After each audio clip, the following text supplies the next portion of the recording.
Le bruit d'un corps qui s'effondre, c'est bien plus violent que ce qu'on imagine. Je me souviens encore de ce son, sec et lourd, dans le silence assourdissant de la salle 4B du tribunal de grande instance de Lyon. Quand je me suis écroulé, Kesha, enfin Marie, ça a résonné comme un marteau de juge assénant une sentence de mort. Mon mari, Julien. 15 ans de mariage, ça ne s'efface pas comme ça. Mais lui, il n'a pas sursauté. Il n'a pas couru vers moi, vers la femme qu'il avait épousée, pas la moindre once d'inquiétude. Non, il a juste regardé sa montre. Et derrière lui, cette femme Sophie, assise là, dans une robe qui devait valoir plus que toutes mes années d'économie, elle a fait l'impensable. Elle a souri. Un sourire froid, victorieux. Une sorte de grimace carnassière. Elle pensait que c'était fini, que la guerre était gagnée, que j'étais anéanti. Elle n'avait aucune idée, mais vraiment aucune, que l'enregistrement qui traînait dans un coin, dans cette boîte de preuves, allait non seulement me réveiller, mais réveiller aussi le cadavre qu'elle pensait avoir enterré. Il faisait une chaleur suffocante dans cette salle 4B, et ce n'était pas la faute de la climatisation qui était en panne depuis 3 jours, ce détail technique insignifiant dans l'horreur ambiante. Non, la chaleur venait de l'intérieur, une atmosphère lourde, épaisse, chargée de l'odeur du vieux vernis à bois, du café éventé et de la destruction imminente de ma vie, de notre vie. Je me sentais aspiré par cette pesanteur, chaque bouffée d'air une lutte. J'étais assise à la table des plaignants, le dos d'une droiture forcée, mes mains tremblant pourtant sous la surface sombre de l'acajou. Mon tailleur anthracite que j'avais acheté il y a des années avait vu des jours meilleurs, un contraste si flagrant avec la soie de designer chatoyante que portait Sophie, assise juste derrière la table de la défense. Sophie Martin, la maîtresse. Elle n'était pas qu'une simple spectatrice. Elle était le catalyseur de tout ce désastre. Elle était là, jambes croisées, une posture d'arrogance tranquille, le nez sur son téléphone comme si elle attendait un rendez-vous pour une manucure. Pas le verdict d'un mariage de 15 ans. À l'opposé, Julien, mon Julien.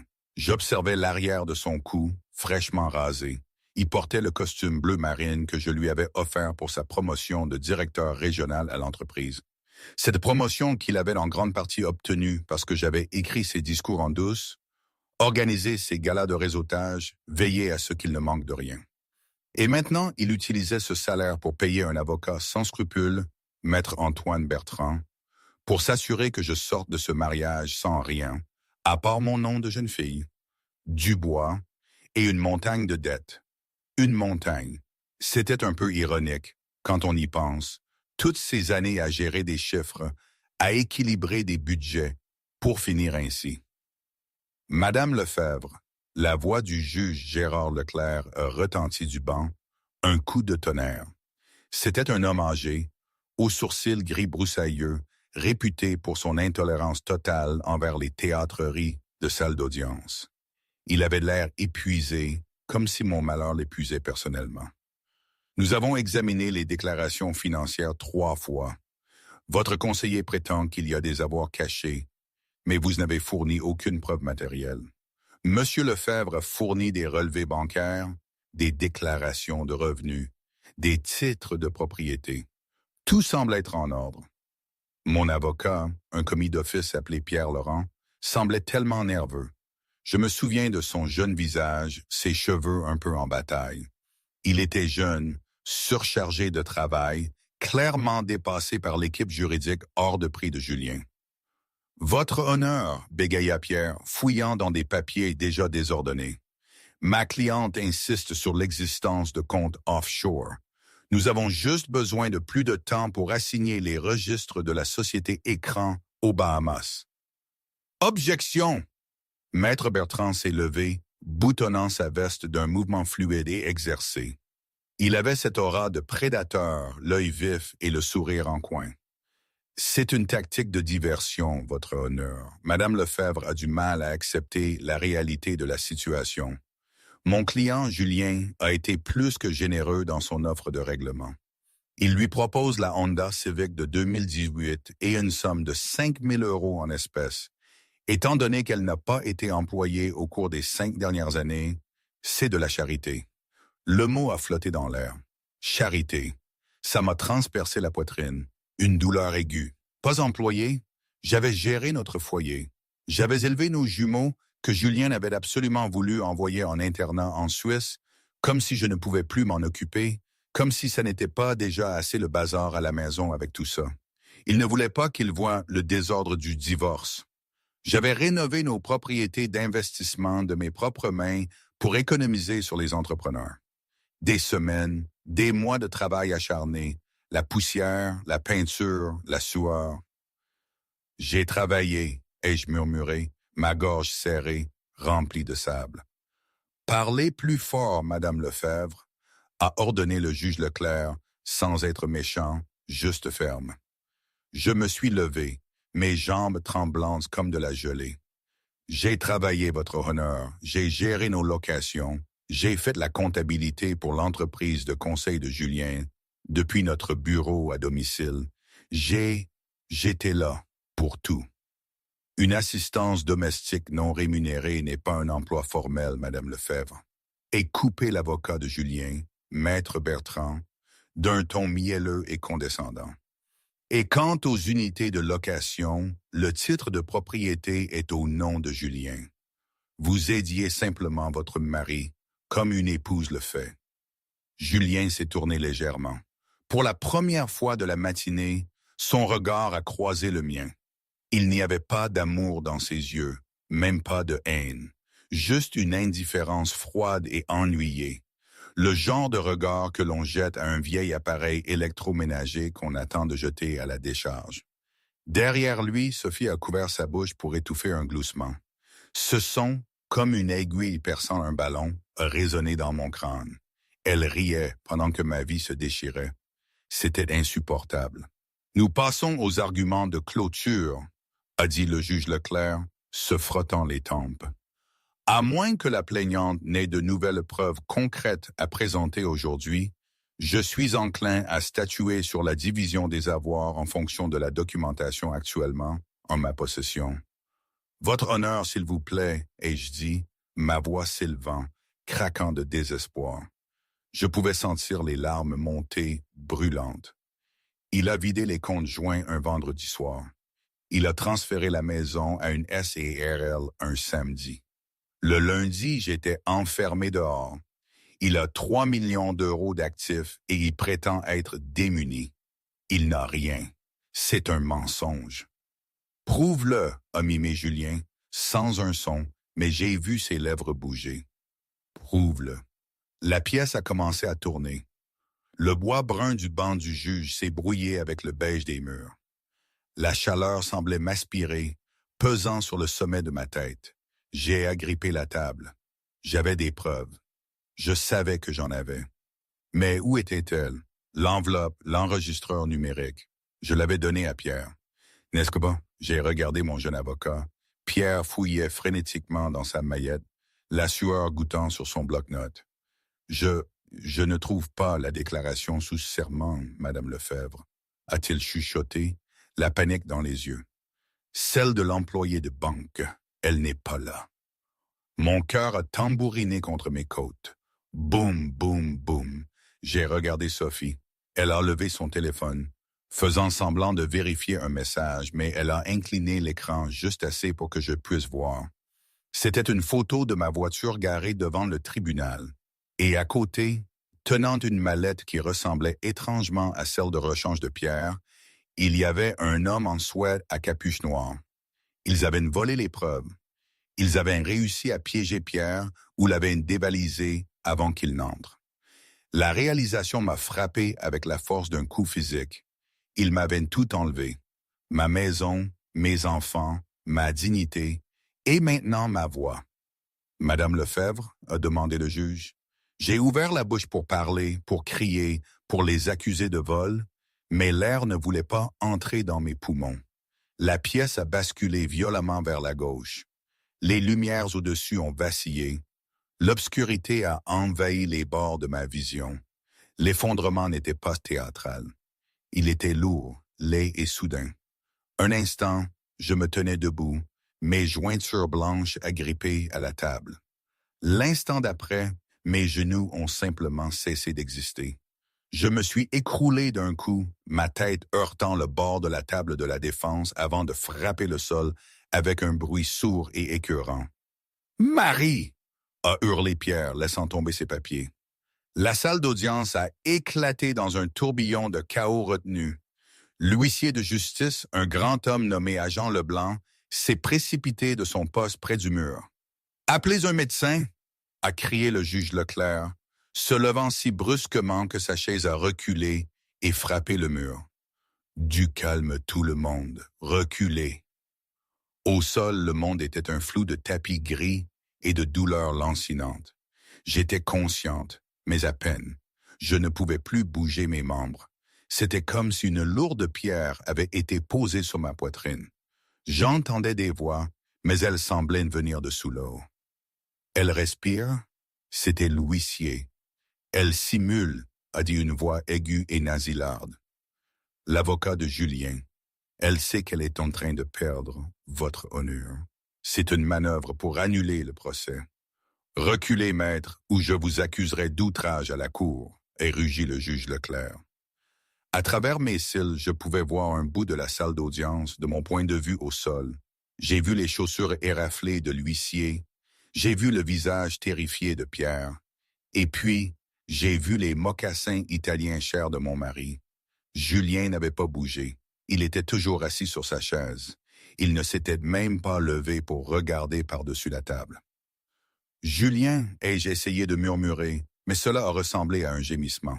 « Elle va bien » a dit Julien calmement, assez fort pour que le sténographe puisse le taper. « Elle a des antécédents de crise dramatique quand elle n'obtient pas ce qu'elle veut. C'est distinctement manipulateur. » Puis le bruit de talons claquant sur le parquet. Clic, clic, clic. Sophie s'était approchée de la galerie. Elle n'était pas censée s'approcher du banc ou des tables, mais dans la confusion, elle s'était faufilée. Elle s'est arrêtée juste à côté de Julien. Elle s'est penchée ostensiblement pour me regarder, mais sa main s'est posée avec possessivité sur l'épaule de Julien. Moins allongée, impuissante, j'ai levé les yeux. Sophie ne regardait pas le juge. Elle ne regardait pas l'huissier. Elle me regardait directement dans mes yeux mi-ouverts. Et puis elle a souri. Ce n'était pas un sourire gentil. Ce n'était pas un sourire nerveux. C'était un sourire de pure prédation, non dissimulé. C'était le sourire d'une femme qui avait chassé avec succès sa proie et qui la regardait maintenant se vider de son sang. Elle a prononcé 2 mots clairs comme le jour. Bye bye. L'audace, la cruauté absolue de ce moment m'ont galvanisé. Le médecin a fait irruption par les portes doubles à l'arrière de la salle d'audience, portant un lourd sac orange. Alors que les paramédicaux s'agitaient autour de moi, vérifiant mes signes vitaux et braquant une lumière dans mes yeux, le brouillard dans mon cerveau a commencé à se dissiper. Il a été remplacé par autre chose, une clarté froide et dure. Pendant des mois, j'avais respecté les règles. J'avais fait confiance au système. J'avais fait confiance à la conscience de mon mari. J'avais fait confiance à la vérité pour qu'elle remonte naturellement à la surface, comme la crème. J'avais eu tort. Allongé sur ce tapis sale, écoutant Julien plaisanter doucement avec son avocat pendant qu'on me chargeait sur une civière, Marie Lefebvre a réalisé que la femme innocente qu'elle était autrefois venait de mourir sur le sol de la salle 4B. « Sa tension monte en flèche », a dit le médecin. « Nous devons la transporter.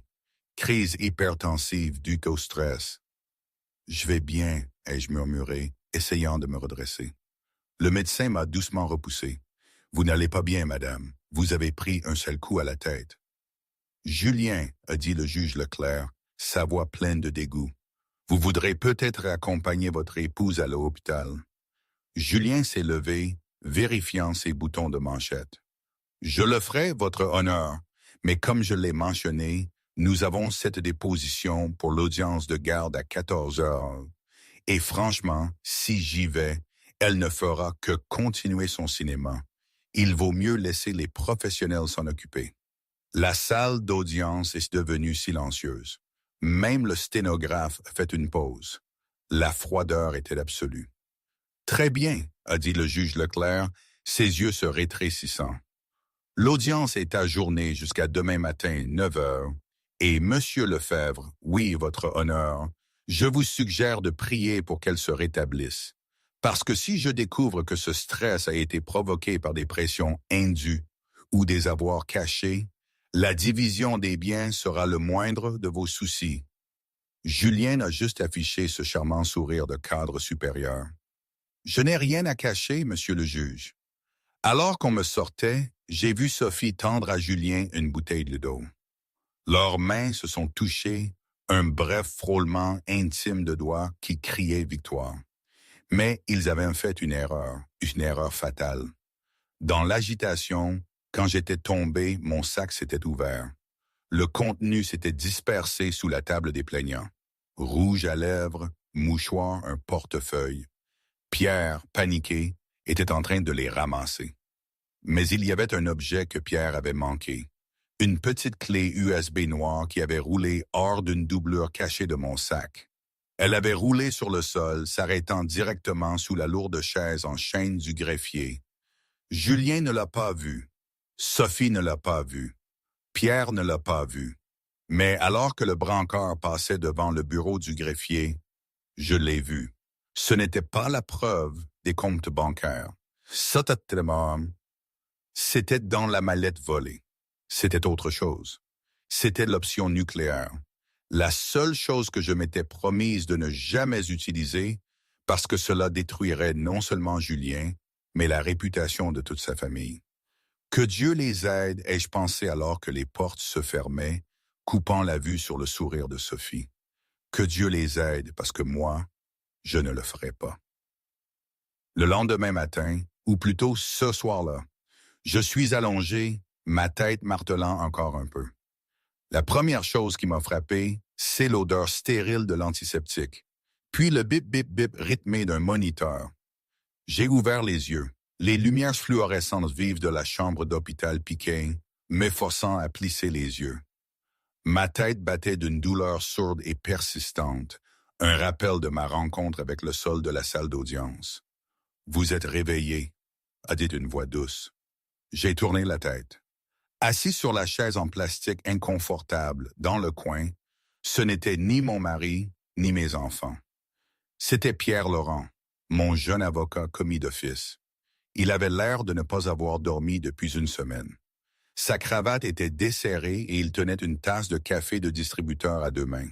« Pierre », ai-je balbutié, la voix rauque. « Quelle heure est-il? » « Il est 20 heures, Gère, » a dit Pierre, se levant et s'approchant du lit. « Vous avez été inconsciente pendant environ 6 heures.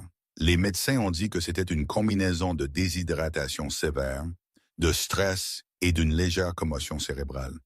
Ils veulent vous garder en observation. » J'ai essayé de m'asseoir, mais la pièce a tourné. Je suis retombé sur l'oreiller. Je ne peux pas rester. Le procès. Demain matin, à 9. Je peux te demander un report, a dit Pierre, sans avoir l'air très sûr de lui. Le juge Leclerc vous a vu vous effondrer. Il est dur, mais ce n'est pas un monstre. Il nous donnera quelques jours. Non, ai-je dit fermement, fermant les yeux. Si nous retardons, Julien gagne. Il parie que je suis trop faible pour me battre. Il pense que je vais lâcher. C'est à ce moment-là que la porte de la chambre s'est ouverte en grand. Le bois lourd a heurté l'arrêt avec un bruit sourd. Julien est entré. Il portait toujours son impeccable costume bleu marine, bien qu'il ait enlevé la veste, la portant sur son épaule comme un mannequin de magazine. Il n'avait pas l'air inquiet. Il avait l'air agacé, comme si rendre visite à sa femme à l'hôpital était une corvée fastidieuse qu'il devait cocher de sa liste avant d'aller dîner. « Pierre, » a dit Julien en hochant la tête vers l'avocat. « Laissez-nous une minute, voulez-vous? » Pierre s'est raidi. « Je ne pense pas que ce soit une bonne idée, monsieur Lefebvre. Ma cliente est dans un état fragile. » Julien a ri, un son court et aboyeur. « C'est ma femme, Laurent. Pas votre cliente, pas encore. Maintenant, sortez avant que j'appelle la sécurité et que je leur dise que vous harcelez une patiente. Pierre m'a regardé, je lui ai fait un tout petit signe de tête. C'est bon. Pierre a attrapé sa maillette. Je serai juste dehors, Marie. Juste dehors. Alors que la porte se refermait, la température dans la pièce a semblé chuter de 10 degrés. Julien s'est approché du lit. Il ne s'est pas assis. Il s'est tenu au-dessus de moi, me dominant, maximisant son avantage de taille. « Tu as vraiment fait tout un numéro aujourd'hui ?» a dit Julien, secouant la tête. « T'évanouir. Vraiment? C'est un peu cliché, même pour toi. » Je n'ai pas fait semblant, ai-je chuchoté. « Ça n'a pas d'importance, » a dit Julien, plongeant sa main dans sa poche intérieure. Il a sorti un document plié. « Écoute, Marie, je suis fatigué. Tu es fatiguée. Sophie est impatiente de passer à autre chose. Toute cette mascarade est embarrassante pour tout le monde, surtout pour toi. » Il a jeté le document sur les draps du lit. Il a atterri sur mes pommes. « Qu'est-ce que c'est? » « C'est un nouvel accord de règlement, » a dit Julien nonchalamment, inspectant ses ongles. « J'ai augmenté l'offre en espèces, 10 000 €, et je paierai tes frais médicaux d'aujourd'hui. Mais tu le signes maintenant. On le fait notarier avec l'infirmière comme témoin, et demain on va au tribunal et on dit au juge Leclerc qu'on a réglé. C'est fini. » J'ai regardé le papier. 10 000 € pour 15 ans de ma vie, pour l'entreprise que j'avais aidé à construire, pour la maison que j'avais conçue, pour nos enfants. « Et les garçons ?» ai-je demandé. Julien a soupiré. « Ils restent à l'internat. Je conserve la pleine garde. Tu peux leur rendre visite. Je ne sais pas, 1 fois par mois, sous surveillance. Je ne veux pas que tu les empoisonnes avec ton amertume. » Quelque chose s'est brisé en moi. Ce n'était pas un claquement bruyant. C'était le clic silencieux d'un verrou qui se met en place. Pendant des années, je lui avais trouvé des excuses. Il est stressé, il est ambitieux, il travaille le juste dur pour nous. Mais en le regardant maintenant, en voyant le vide dans ses yeux, j'ai réalisé qu'il n'y avait pas de nous. Il n'y en avait jamais eu. Il n'y avait que Julien et les gens qui l'utilisaient pour monter plus haut. C'était toujours comme ça d'ailleurs, dès notre mariage. Parfois, quand je ne pouvais pas dormir la nuit, bien avant cette mascarade, je pensais à mon père. À la façon dont il disait toujours « Ne fais confiance à personne qui te semble trop parfait ». Il parlait des marchands sur le marché de Nîmes, ceux qui voulaient te vendre de vieilles figues pourries pour des prix d'or. Mais maintenant, je le comprenais différemment.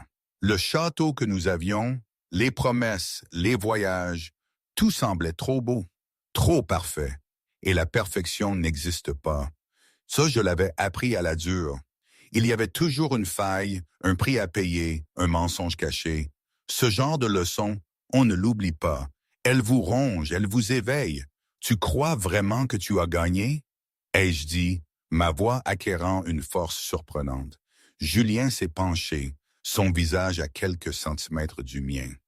Il sentait le cologne cher et le parfum de Sophie, une odeur de vanille écœurante. « J'ai tout, Marie. J'ai l'argent, j'ai les avocats, j'ai la maison. Et toi? Tu as une blouse d'hôpital et un avocat commis d'office qui a l'air d'acheter ses costumes dans un marché aux puces, signe le papier. Ne me force pas à te détruire complètement. » J'ai regardé le stylo qu'il tendait. J'ai tendu la main pour l'attraper. Julien a souri, le même sourire victorieux que Sophie avait affiché dans la salle d'audience. J'ai pris le stylo. Puis j'ai regardé Julien droit dans les yeux. « Va au diable !» J'ai lancé le stylo sur sa poitrine. Il a rebondi sur sa cravate en soie et a cliqueté sur le sol. Le visage de Julien a pris une teinte de rouge que j'avais rarement vue. Ses narines se sont dilatées. Espèce de femme stupide et têtue. Tu veux jouer? Très bien. Demain, je ne prendrai pas seulement les biens. Je te poursuivrai pour frais de justice. Je ferai en sorte que tu sois endetté si profondément que tu travailleras dans un restaurant jusqu'à 80 ans, juste pour payer les intérêts. Il a arraché le papier du lit. Ne dis pas que je n'ai pas essayé d'être miséricordieux. Il s'est retourné et a quitté la pièce en furie. Alors que la porte se refermait, j'ai expiré un souffle que je ne savais pas que je retenais. Mes mains tremblaient, mes pouces de peur. De rage. Une rage pure et raffinée. Pierre est revenu un instant plus tard, l'air anxieux. Que s'est-il passé? Il vous a fait du mal? Je dois partir, ai-je dit, balançant mes jambes hors du lit. La pièce a tourné de nouveau, mais j'ai serré les dents et forcé le monde à cesser de bouger. J'ai besoin de mes vêtements, Pierre. Marie, vous ne pouvez pas. Les médecins. Je me fiche des médecins, ai-je dit sèchement, puis j'ai adouci ma voix. Pierre, écoutez-moi. Quand je suis tombé, quand je me suis évanoui, quelque chose est tombé de mon sac. Un objet. Je sais où il est. Pierre avait l'air confus. J'ai ramassé vos affaires, le rouge à lèvres, le portefeuille. Non, ai-je dit, lui serrant le bras. Il y avait une clé USB, une petite noire. Elle était dans la doublure. Vous l'avez vue? Le visage de Pierre est devenu pâle. Non, je n'ai pas vu de clé. J'ai fermé les yeux. Le bureau du greffier. Je me suis souvenu de l'avoir vue rouler. Elle s'était arrêtée juste sous la lourde chaise en chêne du greffier. Elle est toujours là, ai-je chuchoté. Elle est sur le sol de la salle d'audience. D'accord, dit Pierre. Nous la récupérerons demain matin avant le début de la session. On ne peut pas attendre, ai-je dit, me levant. Mes genoux étaient faibles, mais je les ai verrouillés. Si l'équipe de nettoyage arrive ce soir, si elle passe l'aspirateur, elle sera partie. Et si cette clé est partie, je perds. Julien gagne tout.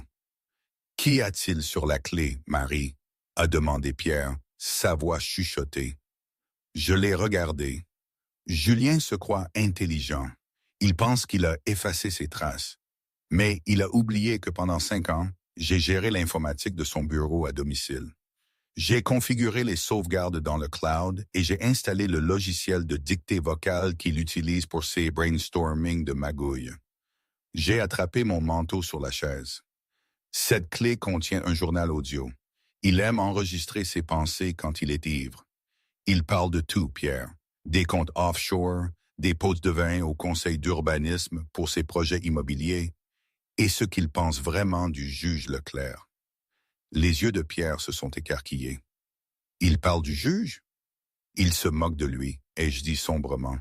Il l'appelle une vieille baderne sénile et détaille exactement comment il compte lui mentir en face, comment il le manipule.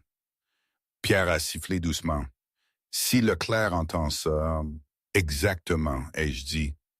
Mais nous devons la récupérer ce soir. Le tribunal de grande instance de Lyon la nuit était une bête différente de celle du jour. Le jour, c'était une ruche de bureaucratie résonnant de pas et d'arguments juridiques. La nuit, c'était une forteresse silencieuse et imposante de pierre et d'ombre. Pierre et moi étions assis dans sa vieille berline cabossée, garée de l'autre côté de la rue. Il était 23h30. La pluie avait commencé à tomber, brouillant les lumières des réverbères. « C'est fou, a dit Pierre, serrant le volant. Nous sommes des avocats. Enfin, moi je le suis. Nous ne sommes pas des cambrioleurs. On ne peut pas juste s'introduire par effraction. Nous ne nous introduisons pas par effraction, ai-je dit, fixant l'entrée latérale. Nous allons demander poliment. Demander à qui? Au fantôme? À l'agent Leblanc, ai-je dit. L'huissier, il travaille le service de sécurité de nuit le mardi et le jeudi. Je l'ai entendu en parler la semaine dernière. Ça doit être lui ce soir. Et pourquoi nous laisserait-il entrer? Parce que, ai-je dit, attrapant la poignée de la porte.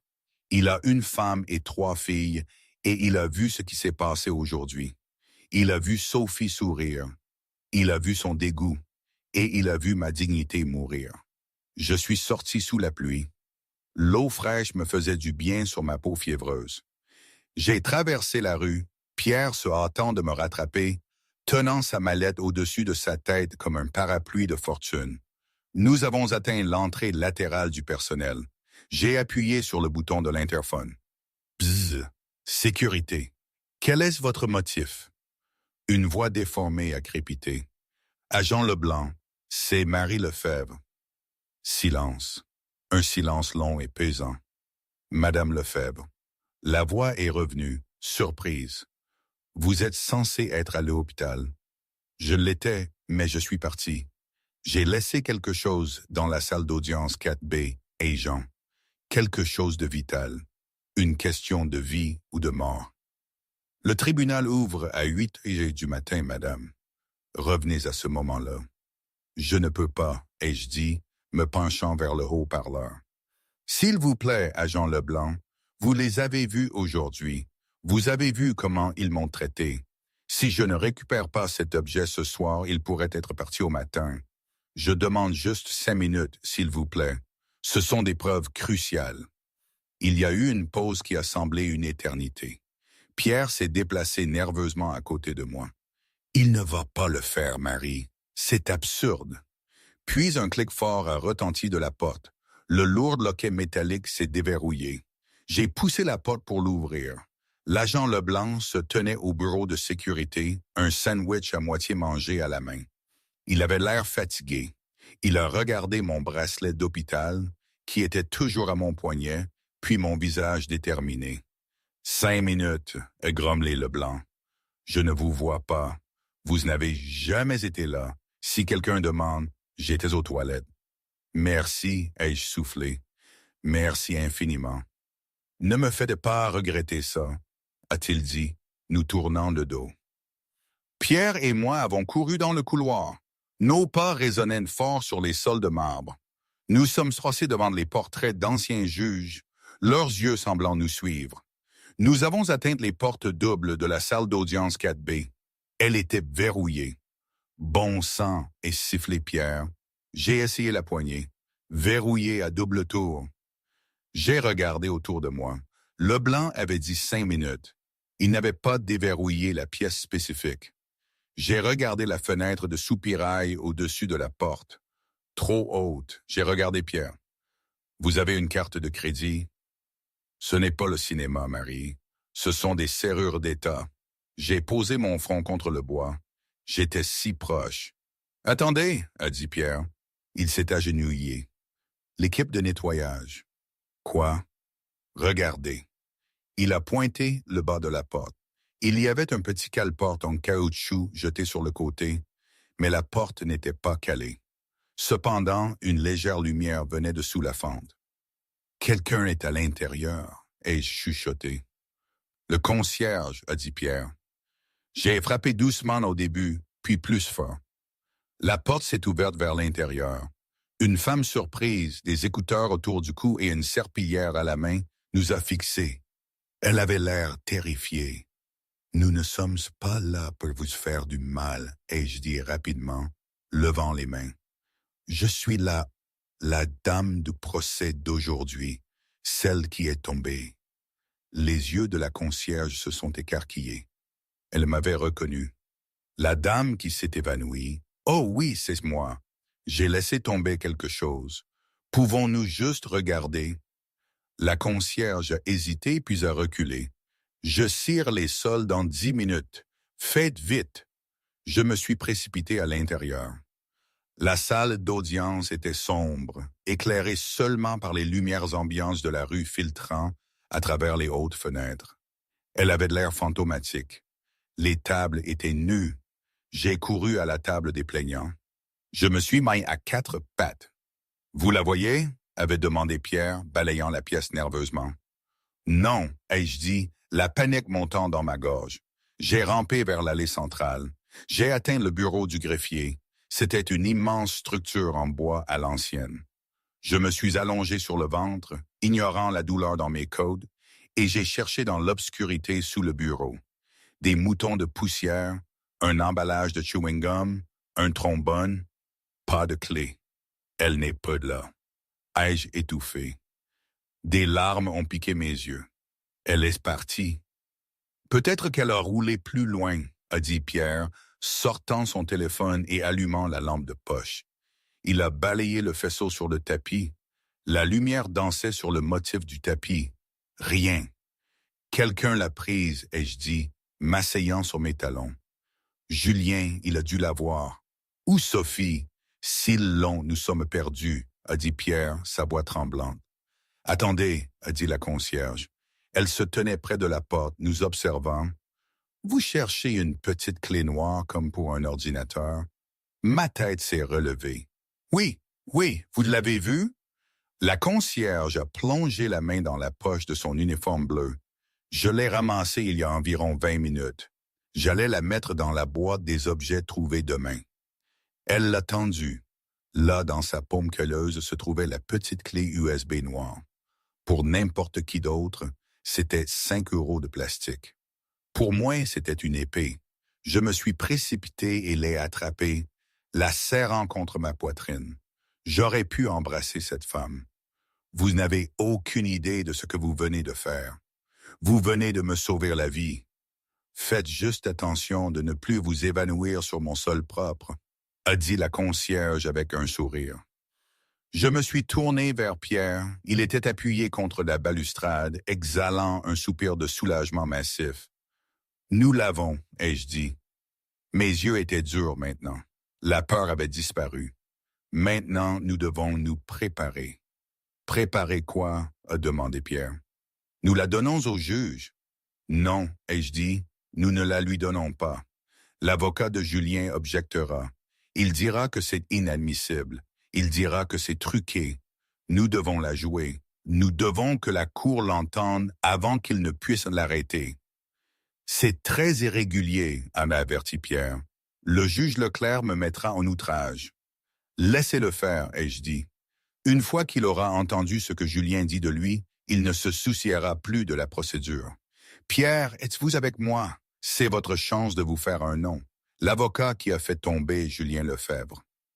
Pierre a regardé la clé, puis moi. Il a redressé sa cravate. Une étincelle de confiance est apparue dans ses yeux. J'apporterai mon ordinateur portable, a-t-il dit, et une enceinte Bluetooth. Le lendemain matin, le soleil s'est levé, lumineux et impitoyable sur Lyon. À 8h45, la salle d'audience 4B était bondée. La nouvelle de l'incident de la veille s'était répandue et les vautours légaux locaux tourbillonnaient, espérant plus de drames. Julien Lefebvre était assis à la table de la défense, l'air reposé et confiant. Il plaisantait avec Maître Antoine Bertrand.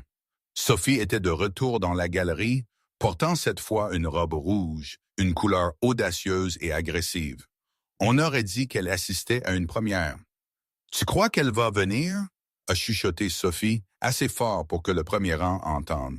« J'en doute, » a gloussé Julien. « Elle est probablement encore sous sédatif. »« Levez-vous, » a beuglé l'agent Leblanc. Le juge Leclerc est entré, l'air encore plus grincheux que la veille. Il s'est assis et a arrangé sa toge. Dossier numéro 44, B. Lefebvre contre Lefebvre, reprise de session, et grommelé Leclerc. Il a regardé le siège vide à côté de Pierre.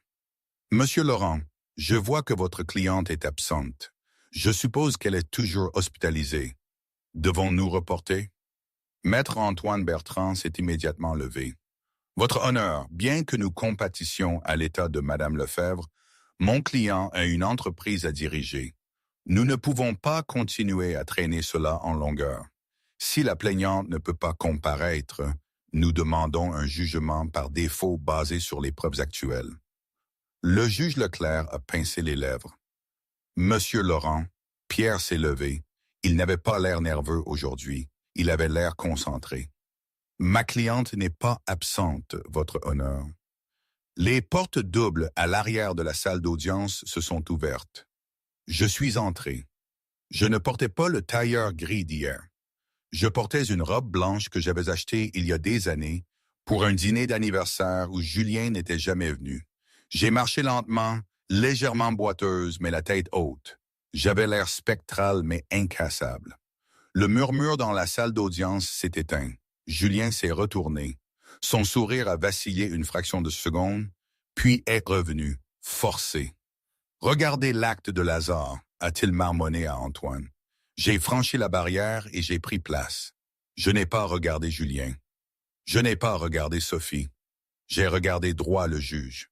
« Je m'excuse pour le retard, votre honneur, » ai-je dit, ma voix claire. « Je suis sorti de l'hôpital contre avis médical, car il y a des preuves que cette cour doit entendre, des preuves qui ont été négligées. » « Votre honneur, » a aboyé Maître Bertrand, « nous avons dépassé la phase de découverte. Aucune nouvelle preuve ne peut être soumise. » « Cela concerne la crédibilité des déclarations financières, votre honneur, » a dit Pierre en douceur, « et l'intégrité de cette cour. » Le juge Leclerc a haussé un sourcil. « L'intégrité de la cour, expliquez. »« Nous avons un enregistrement, » a dit Pierre, « du défendeur admettant la dissimulation d'actifs. »« Objection! Rumeur! Écoute illégale! » Antoine criait. « Non, ce n'est pas une écoute, maître, » ai-je dit calmement. C'est un journal de dictée enregistré sur un appareil familial, partagé auquel j'avais un accès administratif. Il n'y avait aucune attente de vie privée sur un serveur partagé. C'est le sien, c'est légal. Le visage de Julien est devenu blanc. Il connaissait le logiciel de dictée. Il n'avait juste jamais pensé que je savais comment accéder au sauvegarde cloud. « Je l'autorise, » a dit le juge Leclerc, se penchant en avant. « Mais soyez averti, monsieur Laurent. Si c'est une perte de mon temps, ce ne le sera pas, » a dit Pierre. Il a sorti son ordinateur portable. Il n'a pas remis la clé au greffier, il l'a branché. Il a mis le volume au maximum sur l'enceinte portable qu'il avait cachée sous la table. « Monsieur Laurent, soumettez ça à la... » a commencé Antoine. Pierre a appuyé sur la barre d'espace. La voix de Julien Lefebvre a retenti dans la salle d'audience silencieuse. Elle était pâteuse, arrogante et indéniable. Entrée 44, 12 octobre. Dieu, quelle journée! J'ai dû déplacer le dernier morceau de cash vers la société écran à Panama. 3 millions. Pouf! Parti. Des halètements ont éclaté dans la galerie. Julien s'est figé. Sophie a arrêté de mâcher son chewing-gum. L'enregistrement a continué. Marie est ignorante. Elle pense que nous sommes fauchés. Pathétique. Elle prendra les 5 000 € et sera reconnaissante. Et quant au juge Leclerc, les yeux du juge Leclerc se sont rétrécis. La voix de Julien a ri sur l'enregistrement. Leclerc est une blague. Une vieille baderne, c'est l'île, qui ne retrouverait pas son marteau s'il l'avait dans le... Je lui ai acheté son abonnement au club de golf l'année dernière par l'intermédiaire de l'entreprise. Indirectement, bien sûr. Il signera tout ce qu'Antoine mettra devant lui. Il est trop fatigué pour lire. Je possède cette ville. Silence. Un silence terrifié, absolu. Maître Antoine Bertrand a lentement fermé les yeux et s'est assis, se distanciant physiquement de Julien. Sur l'enregistrement, une voix de femme a gloussé. La voix de Sophie. « Tu es si méchant, bébé. » « Je ne suis pas méchant, » a répondu la voix de Julien. « Je suis juste un gagnant, et les gagnants prennent tout. » Pierre a arrêté la lecture. Je me suis tourné pour regarder mon mari. Julien serrait la table si fort que le bois risquait de se briser. Son visage était un masque d'horreur. Il a regardé le juge. Le juge Leclerc ne criait pas. Il ne tapait pas de son marteau. Il fixait Julien avec une immobilité bien plus terrifiante que n'importe quel cri. Son visage était un masque de pierre de fureur. « Monsieur Lefebvre, » a dit le juge Leclerc, sa voix baissant d'une octave. « Avez-vous dit que vous me possédiez? » Julien s'est levé, renversant sa chaise. « Votre honneur, c'est de l'IA. C'est un deepfake. Elle l'a inventé. »« C'est estampillé avec des métadonnées, votre honneur, » a dit Pierre. « Date et heure vérifiée. » Le juge Leclerc s'est levé. Il semblait mesurer 3 mètres. « Huissier, » a dit le juge, « verrouillez les portes. » L'agent Leblanc s'est déplacé vers les portes, croisant les bras. Il m'a regardé et m'a fait un clin d'œil presque invisible. Un clin d'œil de soutien, comme s'il comprenait tout. « Monsieur Lefebvre, » et dit le juge Leclerc, ramassant un morceau de papier, l'affidavit financier de Julien, et le déchirant lentement en deux. « Il semble que nous ayons une très longue, très sérieuse conversation à avoir sur le parjure, la fraude et l'outrage à la cour. Il a regardé Sophie dans la galerie. « Et vous, mademoiselle Martin, asseyez-vous. Si vous tentez de partir, vous serez arrêtée comme complice. » Sophie s'est effondrée sur son siège, le sang s'écoulant de son visage. Je me suis penché en arrière sur ma chaise, la douleur dans ma tête avait disparu. J'ai regardé la couleur s'échapper du visage de Julien et pour la première fois en 2 ans, j'ai souri. Ce n'était pas un sourire suffisant. C'était le sourire de la justice. Le silence qui a suivi l'enregistrement était plus lourd que celui qui avait précédé mon effondrement. C'était le silence d'une bombe qui avait explosé, tout le monde attendant que l'onde de choc frappe. Le juge Leclerc est resté debout. Il a regardé les restes déchiquetés de l'affidavit financier de Julien sur son banc. Son visage avait une teinte terrifiante de violet.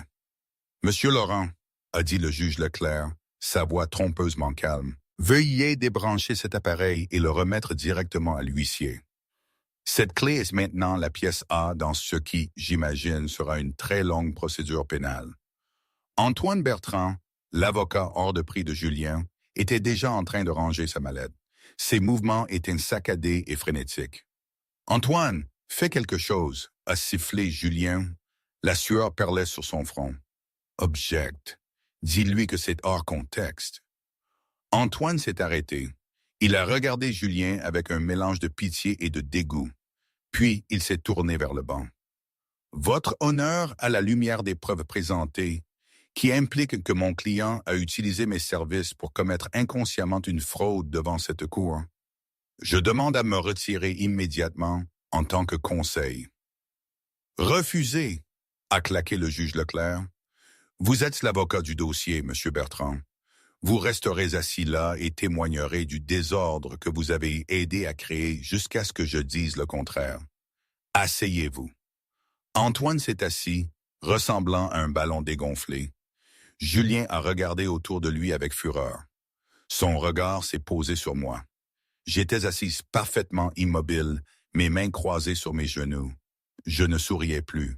Je le regardais juste comme un scientifique observant un spécimen sous un microscope. « Tu m'as piégé !» a crié Julien, pointant un doigt tremblant vers moi. « Tu as planifié ça! Tu m'as appâté !»« Monsieur Lefebvre !» a rugi le juge Leclerc, claquant son marteau si fort que le palais en bois a craqué.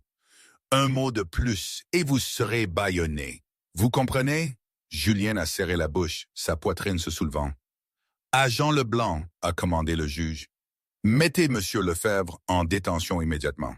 Le chef d'accusation est l'outrage criminel direct pour commencer. Je renvoie également cette affaire au bureau du procureur pour enquête sur le parjure, la fraude et le détournement de fonds. » L'agent Leblanc s'est déplacé avec une rapidité qui contredisait sa taille. Il a décroché les menottes de sa ceinture.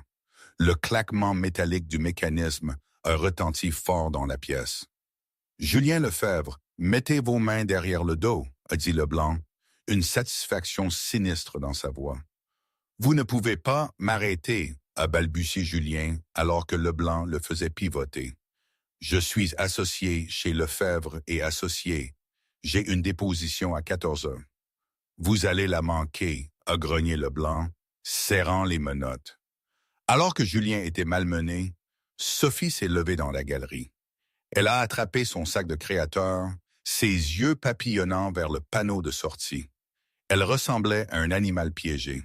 « Je n'ai rien fait, » a-t-elle couiné. « Je ne savais pas. » « Mademoiselle Martin, » a dit le juge Leclerc, ses yeux se posant sur elle. « Sur l'enregistrement, on vous a entendu rire de la dissimulation d'actifs. Cela fait de vous une conspiratrice. » Le visage de Sophie s'est effondré. Le masque de la maîtresse arrogante s'est dissous, révélant une enfant terrifiée et égoïste. Elle a regardé Julien, qui était maintenant tenu par le bras par l'agent Leblanc. « Il m'a dit que c'était légal », a crié Sophie, sa voix stridente et perçante. « Il m'a dit que Marie avait signé un contrat de mariage. Il a dit que l'argent à Panama était sa prime. » Les yeux de Julien ont exorbité. « Sophie, tais-toi !»« Non, je ne me tairai pas », a hurlé Sophie, s'avançant dans l'allée. Elle a pointé un doigt accusateur vers Julien. « C'est lui qui a caché les ordinateurs portables. Il a un coffre-fort dans l'appartement de la rue du Four. La combinaison est 81-21-40. C'est là qu'il garde l'argent. La salle d'audience a halté. Même Pierre, mon avocat, avait l'air stupéfait. J'ai observé la scène se dérouler avec un sentiment froid d'inéluctabilité. C'était la nature des relations bâties sur la cupidité et la tromperie.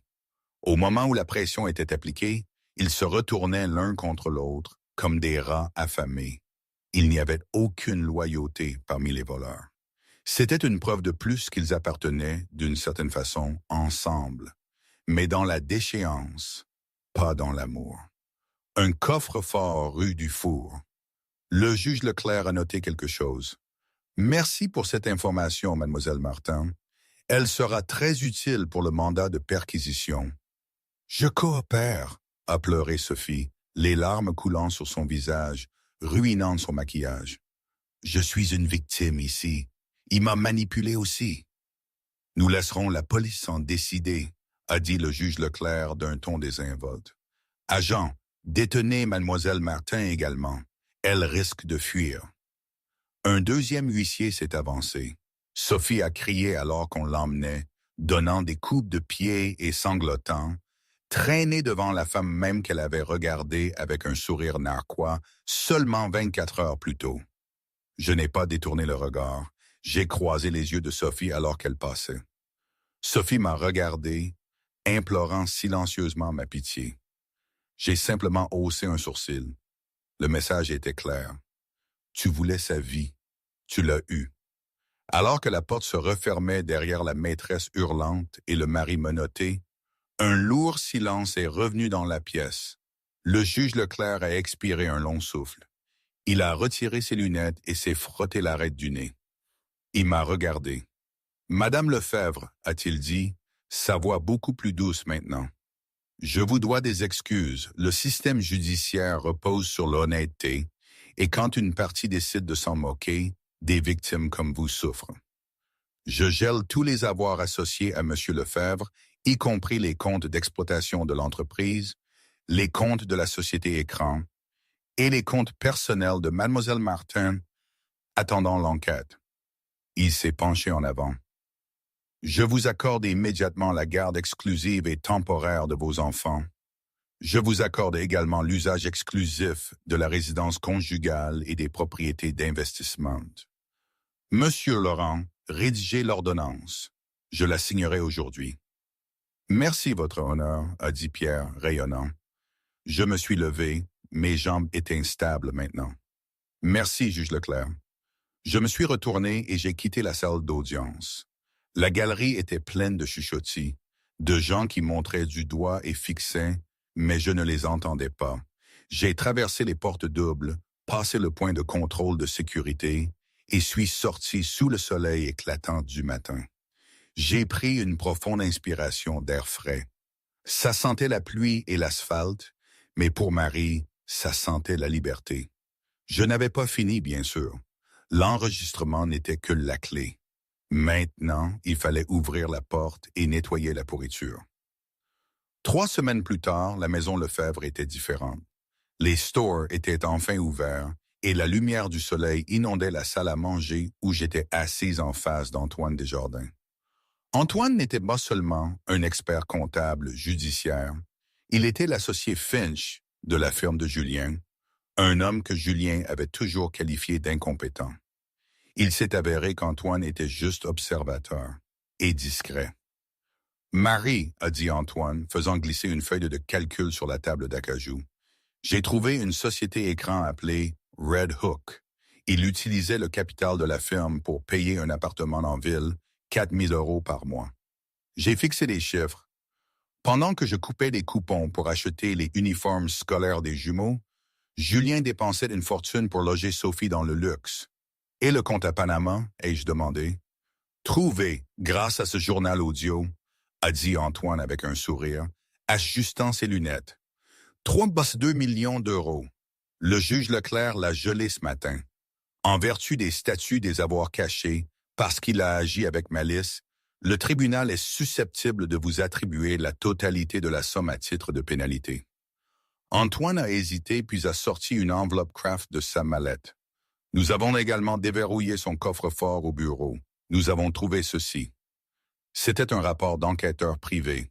Julien avait dépensé des milliers pour essayer de trouver des informations compromettantes sur moi afin de me refuser une pension alimentaire. J'ai feuilleté les photos, moi au supermarché, moi jardinant, moi allant chercher les garçons. Le résumé de l'enquêteur était en gras en bas. La vie du sujet est routinière, mère dévouée, aucun vice détecté. Il a payé pour prouver que j'étais une femme bien. Ai-je murmuré, un rire sec s'échappant de mes lèvres. C'était un peu tordu, non? C'est le monde de Julien, cette manipulation permanente. La sonnette a retenti, coupant le moment. J'ai vérifié le fleuve de sécurité. C'était Sophie. Elle ne ressemblait en rien à la femme arrogante du tribunal. Sa robe de créateur avait été remplacée par un sweat à capuche tachée, ses cheveux en désordre. J'ai ouvert la porte, mais j'ai gardé le portail de sécurité verrouillé. « Marie, s'il vous plaît !» a sangloté Sophie, pressant ses mains contre le grillage. Ils ont saisi ma voiture.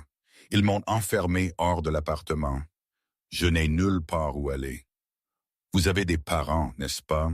ai-je demandé froidement. « Ils ne me parlent plus. J'ai besoin d'un avocat. Juste 5 000 €, Marie. S'il te plaît, je suis enceinte. » J'ai regardé le ventre plat de Sophie, puis ses yeux désespérés et menteurs. C'était l'ultime manipulation, la dernière carte d'un jeu de mensonges. « Si vous l'êtes, ai-je dit, j'espère que la prison a une crèche. Vous n'aurez pas un centime. » J'ai claqué la lourde porte et j'ai verrouillé le loquet. Clic. « Poubelle sortie ?» a demandé Antoine de la table. « Définitivement, » ai-je répondu. À ce moment-là, le téléphone fixe au mur a commencé à sonner. L'identifiant de l'appelant affichait « prison départementale ». J'ai décroché. « Marie ». La voix de Julien était minuscule et frénétique. « Tu dois abandonner les charges. Dis au juge que c'était une erreur. Je peux arranger ça, bébé. Je peux nous arranger. » Je me suis appuyé contre le mur, regardant les tulipes jaunes sur le comptoir. « Il n'y a pas de nœud, Julien. Il n'y en a jamais eu. Tu renvoies tes associés, tu te souviens? Eh bien, moi, je démissionne. »« Tu ne peux pas me faire ça. Je t'ai faite. »« Non, ai-je dit, ma voix posée et ferme. Tu ne m'as pas faite. Tu m'as juste retenu. » J'ai raccroché le téléphone et j'ai arraché le cordon du mur. Le silence qui a suivi n'était pas vide. Il était plein de paix. Marie Lefebvre était enfin libre. Un an plus tard, l'air dans la salle d'audience 4B n'était plus étouffant. La climatisation avait été réparée et les fenêtres étaient ouvertes, laissant entrer la brise d'automne fraîche. J'étais assise au premier rang, non pas à la table des plaignants, mais dans la galerie. Je n'étais pas seul. Mes fils jumeaux étaient assis de chaque côté de moi, élégants dans les vestes que je leur avais achetées sans me soucier du prix. Julien Lefebvre est entré, traînant les pieds. Il était méconnaissable. Les costumes sur mesure avaient disparu, remplacés par une combinaison orange mal ajustée. Ses cheveux s'éclaircissaient et sa posture était affaissée. Il n'a pas regardé la galerie. Il ne m'a pas regardé. Il fixait ses pieds, vaincu. Le juge Leclerc a regardé du banc. Il n'avait plus l'air fatigué. Il avait l'air d'un homme sur le point de sortir les poubelles. « Monsieur Lefebvre » a commencé Leclerc, sa voix résonnant avec autorité. « Au cours des 12 derniers mois, l'audit judiciaire a révélé une toile de tromperie franchement stupéfiante.